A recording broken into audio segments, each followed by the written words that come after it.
remarks today are the fourth set of remarks in a series of China speeches that I asked National Security Advisor Robert O'Brien, FBI Director Chris Wray, and the Attorney General Barr to deliver alongside me. We had a very clear purpose, a real mission, was to explain the different facets of America's relationship with China. The massive imbalances in that relationship that have built up over decades, and the Chinese Communist Party's designs for hegemony. Our goal was to make clear that the threats to Americans that President Trump's China policy aims to address are clear, and our strategy for securing those freedoms established. You know, Ambassador O'Brien spoke about ideology. FBI Director Wray talked about espionage. Attorney General Barr spoke about economics. And now my goal today is to put it all together for the American people and detail what the China threat means for our economy, for our liberty, and indeed for the future of free democracies around the world. Next year marks half a century since Dr. Kissinger's secret mission to China, and the 50th anniversary of President Nixon's trip isn't too far away in 2022. You know, the world was much different then. We imagined engagement with China would produce a future with bright promise of comedy and cooperation. But today we're all still wearing masks and watching the pandemic's body count rise because the CCP failed in its promises to the world. We're reading every morning new headlines of repression in Hong Kong and in Xinjiang. We're seeing staggering statistics of Chinese trade abuses that cost American jobs and strike enormous blows to the economies all across America, including here in Southern California. And we're watching a Chinese military that grows stronger and stronger and indeed more menacing. I'll echo the questions ringing in the hearts and minds of Americans from here in California to my home state of Kansas and beyond. What do the American people have to show now, 50 years on, from engagement with China? Did the theories of our leaders that proposed Chinese evolution towards freedom and democracy prove to be true? Is this China's definition of a win-win situation? And indeed, centrally, from Secretary of State's perspective, is America safer? Do we have a greater likelihood of peace for ourselves and peace for the generations which will follow us? Look, we have to admit a hard truth. We must admit our truth that should guide us in the years and decades to come. That if we want to have a free 21st century and not the Chinese century of which Xi Jinping dreams, the old paradigm of blind engagement with China simply won't get it done. We must not continue it, and we must not return to it. President Trump has made very clear we need a strategy that protects the American economy and indeed our way of life. The free world must triumph over this new tyranny. Now, before I seem too eager to tear down President Nixon's legacy, I want to be clear that he did what he believed was best for the American people at the time, and he may well have been right. He was a brilliant student of China, a fierce Cold Warrior, and a tremendous admirer of the Chinese people, just as I think we all are. He deserves enormous credit for realizing that China was too important to be ignored, even when the nation was weakened because of its own self-inflicted communist brutality. In 1967, in a very famous Foreign Affairs article, Nixon explains his future strategy. Here's what he said. He said, taking the long view, we simply cannot afford to leave China forever outside of the family of nations. The world cannot be safe until China changes. Thus, our aim, to the extent we can, we must influence events. Our goal should be to induce change. And I think that's the key phrase from the entire article, to induce change. So with that historic trip to Beijing, President Nixon kicked off our engagement strategy. He nobly sought a freer and safer world. He hoped that the Chinese Communist Party would return that commitment. As time went on, American policymakers increasingly presumed that as China became more prosperous, it would open up, it would become freer at home, and indeed present less of a threat abroad. It'd be friendlier. It all seemed, I am sure, so inevitable. But that age of inevitability is over. the kind of engagement we've been pursuing has not brought the kind of change inside of China that President Nixon had hoped to induce. The truth is that our policies and those of other free nations resurrected China's failing economy only to see Beijing bite the international hands that were feeding it. We opened our arms to Chinese citizens only to see the Chinese Communist Party exploit our free and open society. China sent propagandists into our press conferences, our research centers, our high schools, our colleges, and even into our PTA meetings.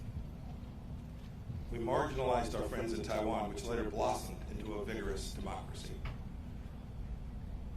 We gave the Chinese Communist Party and the regime itself special economic treatment, only to see the CCP insist on silence over its human rights abuses as the price of admission for Western companies entering China.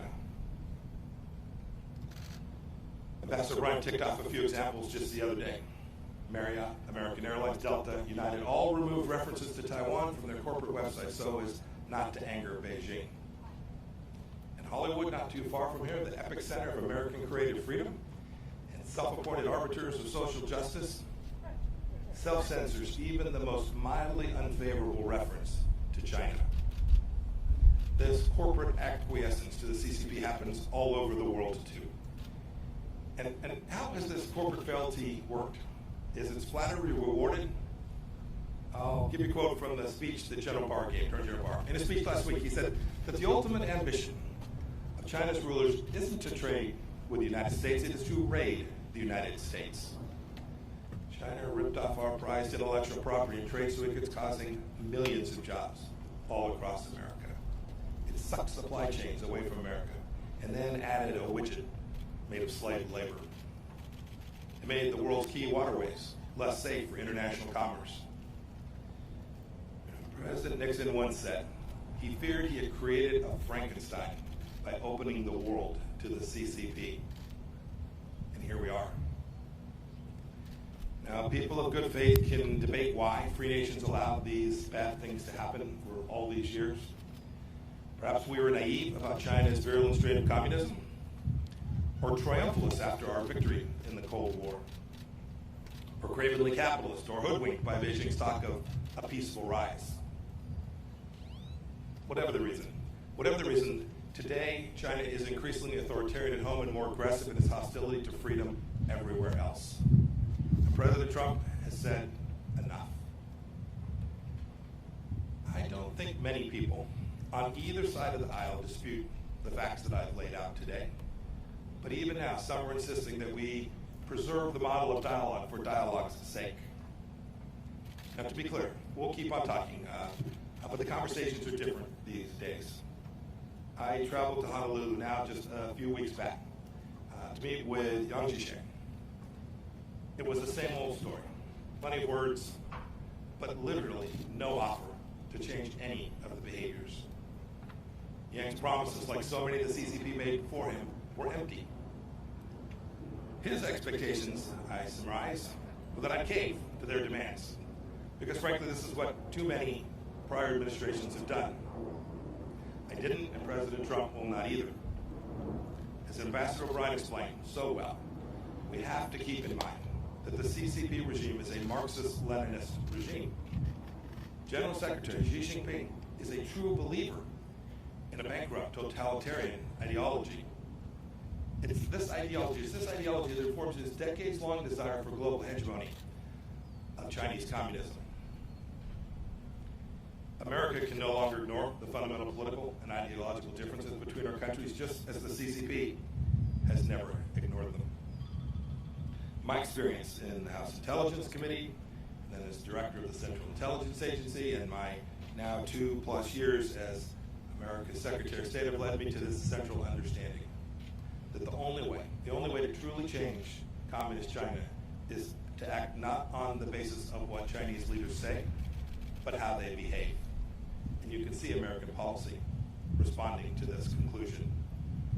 President Reagan said that he drew up the Soviet Union on the basis of trust but verify. When it comes to the CCP, I say we must distrust and verify. We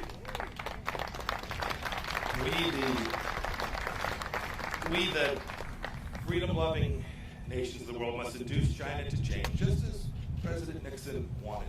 We must induce China to change in more creative and assertive ways because Beijing's actions threaten our people and our prosperity. Let's start by changing how our people and our partners perceive the Chinese Communist Party. We have to tell the truth. We can't treat this incarnation of China as a normal country just like any other. We know that trading with China is not like trading with a normal law-abiding nation. Beijing threatens international agreements treats international agreements as suggestions, as conduits for global dominance. But by insisting on fair terms, as our trade representative did when he secured our Phase 1 trade deal, we can force China to reckon with its intellectual property theft and policies that have harmed American workers. We know, too, that doing business with a CCP-backed company is not the same as doing business with, say, a Canadian company. They don't answer to independent boards.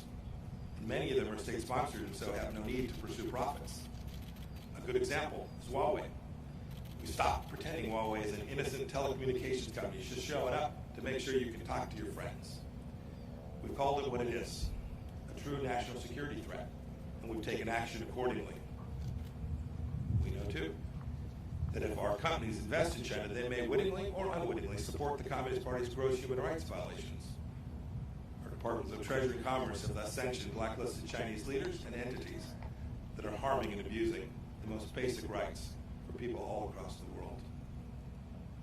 Several agencies have worked together on a business advisor to make certain that our CEOs are informed of how their supply chains are behaving inside of China.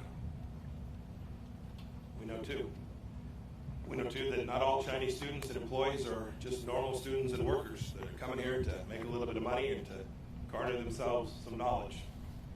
Too many of them come here to steal our intellectual property and to take this back to their country. The Department of Justice and other agencies have vigorously pursued punishment for these crimes. We know that the People's Liberation Army is not a normal army, too. Its purpose is to uphold the absolute rule of the Chinese Communist Party elites and expand the Chinese empire, not to protect the Chinese people. And so our Department of Defense has ramped up its efforts, freedom of navigation operations out throughout the East and South China Seas and in the Taiwan Strait as well. And we've created a space force to help deter China from aggression on that final frontier. And so, too, frankly, we've built out a new set of policies at the State Department dealing with China, pushing President Trump's goals for fairness and reciprocity to rewrite the imbalances that have grown over decades. Just this week, we announced the closure of the Chinese consulate in Houston because it was a hub of spying and intellectual property theft. We reversed 2 weeks ago 8 years of cheek turning with respect to international law in the South China Sea. We've called on China to conform its nuclear capabilities to the strategic realities of our time. And the State Department at every level, all across the world, has engaged with our Chinese counterparts simply to demand fairness and reciprocity. But our approach can't just be about getting tough. That's unlikely to achieve the outcome that we desire. We must also engage and empower the Chinese people, a dynamic, freedom-loving people who are completely distinct from the Chinese Communist Party. That begins with in-person diplomacy. I've met Chinese men and women of great talent and intelligence wherever I go. I've met with Uyghurs and ethnic Kazakhs who escaped Xinjiang's concentration camps. I've talked with Hong Kong's democracy leaders, from Cardinal Zen to Jimmy Lai. 2 days ago, in London, I met with Hong Kong freedom fighter Nathan Law. And last month, in my office, I heard the stories of Tiananmen Square survivors. One of them is here today. Wang Dan was a key student who has never stopped fighting for freedom for the Chinese people. Mr. Wang, will you please stand so that we may recognize you?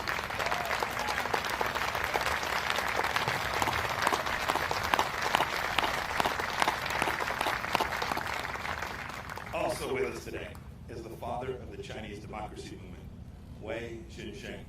He spent decades in Chinese labor camps for his advocacy. Mr. Wei, will you please stand?